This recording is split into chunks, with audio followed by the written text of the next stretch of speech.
नमस्कार,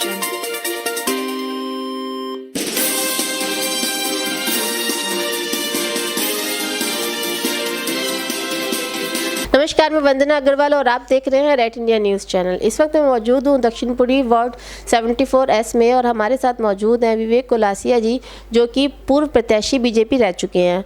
तो चलिए इनसे बात करते हैं आज कुछ राजनीतिक मुद्दों पर। सर, बहुत बहुत स्वागत है आपका रेड इंडिया प्लस पर। बहुत बहुत धन्यवाद। सर, आप लोगों के द्वारा जो यहाँ के पार्षद है उनका पुतला फूका गया था, तो क्यों, क्या रीज़न है उसका? 13 नंबर ब्लॉक में एक RWA है, वहाँ के लोगों ने हमसे शिकायत की, हमसे बात की। उनका कहना था कि बार बार पार्षद साहब को लिखित में उन्होंने कंप्लेंट दी है कि जब वहाँ से नगर कीर्तन निकलता है, क्योंकि 13 नंबर ब्लॉक में ज़्यादातर सरदार कम्युनिटी के लोग रहते हैं, सिख कम्युनिटी के लोग रहते हैं। वहाँ पे गुरुद्वारा भी है, गुरुद्वारे के पीछे ही वो जगह है जहाँ पर बिल्डिंग मटेरियल वालों ने अवैध कब्जा किया हुआ है। कुछ समय पहले मैंने उनसे भी बात की थी, RWA के लोगों से। मैंने उनको बताया था कि कुछ समय पहले पार्षद साहब ने ही यहाँ पर मलबा हटवाया था।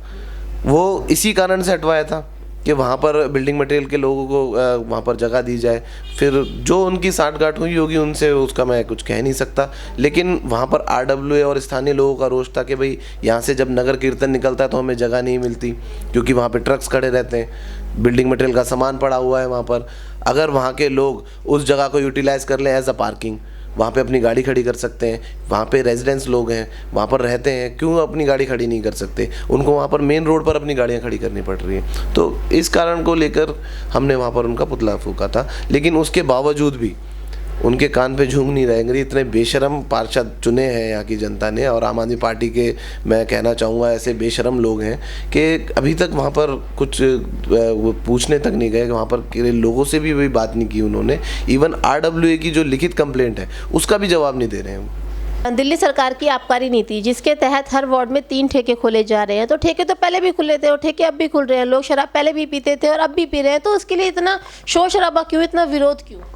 मैडम, पहले लोग शराब पी रहे थे और अभी भी पी रहे हैं, इनमें बहुत अंतर है।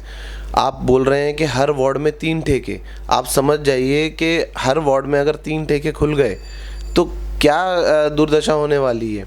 अभी आप देखेंगे तो कम से कम 28, अगर आज का अखबार पढ़ेंगे तो 28 लोगों के ऊपर केस दर्ज किया गया है जो पब्लिक प्लेस पे शराब पी रहे थे। तो यही कारण से हम विरोध कर रहे हैं कि आप जो युवा हैं, एक वीडियो वायरल हो रही है, 2 लड़कियां हैं 18, 19 साल की, जो लड़कियां हैं वो बैठ के खुलेआम पब्लिक प्लेस में दारू पी रही हैं, शराब पी रही हैं। तो आप उसको देखिए कि क्या बच्चों पे असर जाएगा, क्या युवाओं पे असर जाएगा। एक तरफ आप बात करते हो कि हम युवाओं को सबरिंद बनाना चाहते हैं, अब दूसरी तरफ आप ठेके खोल के उनकी शराब पीने की उम्र को घटाकर 16 साल कर रहे हो। तो हम इस चीज़ का विरोध कर रहे हैं। जो पहले ठेके खुले हुए हैं, क्या वही पर्याप्त नहीं है दिल्ली के अंदर? आप कुछ नहीं, 3 ठेके खोलकर आबकारी नीति लाकर अपना राजस्व भर रहे हो, और कुछ नहीं।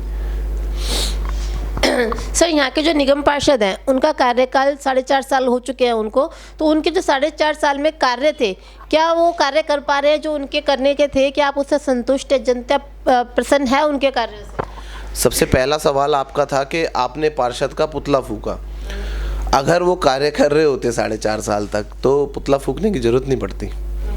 और मैं पुतला फूक रहा हूँ, जनता पुतला फूक रही है, तो इसका मतलब कहीं ना कहीं वो काम कर नहीं रहे हैं। अभी 10 नंबर ब्लॉक में हमने उनकी आंखें खोलने के लिए कुछ सोशल मीडिया के माध्यम से आवाज़ उठाई थी, तो उन्होंने डेवलप करने के नाम पे बीचों बीच पार्क के फुटपाथ बना दिया कि मैं पार्क को डेवलप कर रहा हूँ। तो अब पता नहीं, क्योंकि 12वीं पास हैं वो, और किस तरीके से वो, उनका काम करने की शैली क्या है क्या नहीं, कौन उनके मेंटोर हैं, कौन उन्हें समझा रहे हैं कि काम को कैसे करना चाहिए एज अ पार्षद।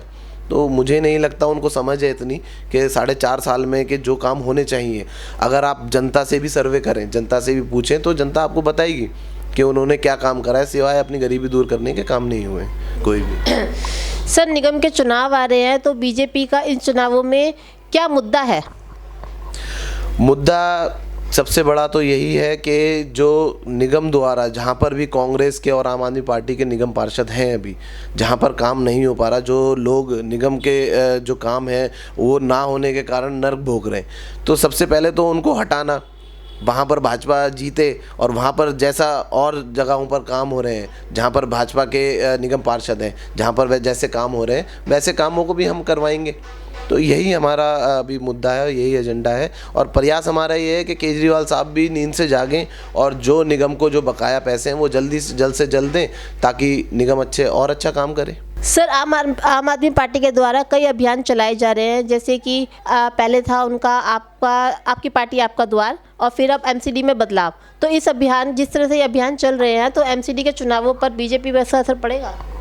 देखिए, जो इनका आपने पहला अभियान बताया कि आपका विधायक आपके द्वार, वो शुरू से ही ये चला रहे हैं, लेकिन वो बस ये दिखाने के लिए कि हाँ भाई हम जनता के बीच में जा रहे हैं, 2-4 फ़ोटो खींचते हैं और अपने अपने घर चले जाते हैं। लेकिन असल मायने में जब जनता के बीच में आप खड़े होते हो तब आपको जनता बताती है कि आप कितने अच्छे हो। जब ये जनता के बीच में जा रहे हैं तो जनता वहाँ पे इनसे शिकायतें कर रही है, जवाब नहीं दे पा रहे हैं जनता का। मेरे पास 2-4 क्लिप हैं जहाँ पर वो पार्षद की बुराई कर रहे हैं और पार्षद के द्वारा जो एमसीडी के द्वारा जो काम होने, पार्षद के द्वारा जो काम होने वो नहीं हो रहे हैं, तो लोग उनकी चर्चा कर रहे हैं, लोग बता रहे हैं उनको। आरडब्ल्यूए के लोग भी जा रहे हैं उस मीटिंग में और वो बता रहे हैं उनको कि भाई आपके लोग तो काम ही नहीं कर रहे। अभी रिसेंटली ब्लॉक नंबर 6 की बात है, वहाँ पर पानी नहीं आ रहा था लोगों के पास, वहाँ पर पार्षद साहब को उन्होंने पकड़ा। पार्षद साहब कहते हैं कि ये विधायक का काम है। विधायक भी तो आपकी पार्टी के हैं, फिर क्यों नहीं उनसे काम लेते आप? तो ये अभियान चाहे से कितना ही चला लें, आपका विधायक आपके द्वार या एमसीडी में बदलाव, लेकिन जो जनता के सामने आपको काम रखने चाहिए आप कर ही नहीं रहे हैं उसमें। अरे यहाँ पर वार्ड नंबर 74 की बात करें, दक्षिणपुरी की बात करें, तो पार्षद तो आप ही हो, एमसीडी में तो आप ही हो, आप नेता विपक्ष हो। जब आप ही काम नहीं करवा पा रहे तो एमसीडी में जाके और क्या करोगे भैया? सर, कोरोना काल जो कि एक बहुत बुरा वक्त था हिंदुस्तान के लोगों के लिए, ऐसे वक्त में सांसद रमेश बिधूड़ी जी की क्या भूमिका रही? हिंदुस्तानी नहीं, पूरे विश्व के लिए था जी। और जितना काम मैं मानता हूँ सांसद रमेश बिधूड़ी जी ने दिल्ली के अंदर किया है, अपनी कॉन्स्टिट्यूंसी के अंदर किया है साउथ दिल्ली के लिए, उतना तो मुझे लगता नहीं है केजरीवाल साहब ने भी किया होगा काम। क्योंकि सांसद साहब ने हर व्यक्ति की मजबूरी समझते हुए कि भाई इनको राशन की ज़रूरत है, ड्राई राशन की ज़रूरत है, राशन इनके पास मुहैया हो, सैनिटाइजेशन की ज़रूरत है, सैनिटाइज़र पहुँचे लोगों के पास, मास्क पहुँचे लोगों के पास, इसको देखते हुए सांसद साहब ने बहुत काम किए हैं। और जो उनकी टीम कहलाई जाती है कि हाँ सांसद रमेश बिधूड़ी के बाद अपनी पर्सनल टीम है, उन पूरी टीम ने भी जम के काम किया था और हर प्रत्येक वार्ड के अंदर गरीब लोगों के घर घर जाकर उनको राशन दिया था, ड्राई राशन दिया था। किसी को मेडिकल सुविधाओं की ज़रूरत थी तो उनको मेडिकल तक भी लेकर गए हम लोग। जिसको घर के अंदर ही ऑक्सीजन कंसंट्रेटर चाहिए थे सांसद साहब के द्वारा, वो भी प्रोवाइड करवाए गए हैं। मास्क और सैनिटाइज़र लोगों के घरों तक सांसद साहब ने पहुँचाए हैं। और जो काम इनका था, जीते हुए लोगों का था, वो काम भी सांसद साहब कर रहे हैं। पार्षद विधायक तो मुकदर बने हुए थे, खाली देखने का काम था उनका बस, कि हाँ वो घर पे बैठ के पोस्ट देख रहे होंगे कि हाँ सांसद साहब लगे हुए हैं, तो बढ़िया है जी। सर, लगातार आम आदमी पार्टी बीजेपी पर भ्रष्टाचार के आरोप लगा रही है, तो इस बारे में आपका क्या कहना है? देखिए, आरोप तो वो जब से पैदा हुए राजनीति में तब से लगाते हुए आए हैं, है ना जी। पहले आरोप लगाते थे शीला दीक्षित जी पे कि 370 पन्नों के हमारे पास उनके खिलाफ के सबूत हैं। वो अब कहाँ हैं वो सबूत? उन्होंने तो एक भी सबूत नहीं दिखाया। शीला दीक्षित जी बाहर चली गई थी, दिल्ली से बाहर वो राज्यपाल बन गई थी, फिर वो दिल्ली भी आ गई थी, तब तक उन्होंने कोई सबूत नहीं दिखाए क्योंकि उन्हें सत्ता हथियानी थी। अब वो एमसीडी में भ्रष्टाचार के आरोप इसीलिए लगा रहे हैं क्योंकि एमसीडी में उनको आना है, सत्ता में आना है। जब वो दिल्ली में सत्ता में नहीं थे, जब दिल्ली की गद्दी पे बैठने वाले थे, उससे पहले वो सारे कांग्रेसियों के नाम गिनाते थे कि सब भ्रष्ट हैं। एक व्यक्ति के ऊपर भी उन्होंने केस फाइल नहीं करवाया है, एक व्यक्ति के खिलाफ भी उन्होंने कंप्लेंट नहीं दी है। फिर अब वो बीजेपी को बोलते हैं, अब उनके लिए बुरे बीजेपी के लोग हो गए।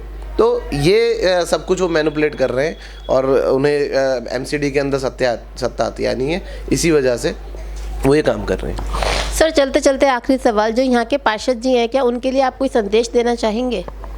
संदेश तो देखिए उनको जनता भी दे रही है, जहाँ भी वो निकल के जा रहे हैं वहाँ पर उनको पकड़ के बस कुछ अभद्र व्यवहार नहीं कर रहे हैं उनके साथ, नहीं तो जनता इतनी त्रस्त है कि कुछ गलत भी कर सकती है उनके साथ। लेकिन वही है, पद की गरिमा है और संस्कार हैं लोगों के जो उनको खाली बोलकर ही वो चुप हो जा रहे हैं, लेकिन परेशान जनता बहुत है। और जिस प्रकार से आम आदमी पार्टी का मोटो है कि भाई पागल बनाना, लोगों को मैनिपुलेट करना, वो पार्षद जी को भी खासा आता है। तो वो भी सामने जब आते हैं तो बोलते हैं ये तो विधायक का काम है, ये तो हमारा काम ही नहीं है। अब वो जनता को ये नहीं बताते कि विधायक भी तो उन्हीं की पार्टी का है, और जनता ये कहती है उनसे कि विधायक भी तो आपकी पार्टी का है। वो फिर चुप होकर वहाँ से निकल लेते हैं।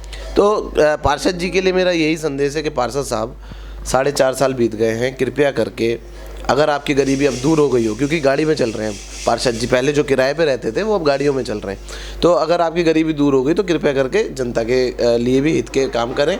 और रोड की हालत ख़राब है, पार्कों की हालत ख़राब है, नाले साफ़ नहीं हुए हैं, नालियाँ बनी नहीं है, कृपया करके अब 3-4 महीने जो रह गए हैं आपके, उनमें काम करवा दीजिए। जनता आपकी बड़ी आभारी रहेगी। इस वीडियो को लाइक करें, हमारे चैनल को सब्सक्राइब कर बेल आइकन जरूर प्रेस करें हमारी न्यू वीडियोस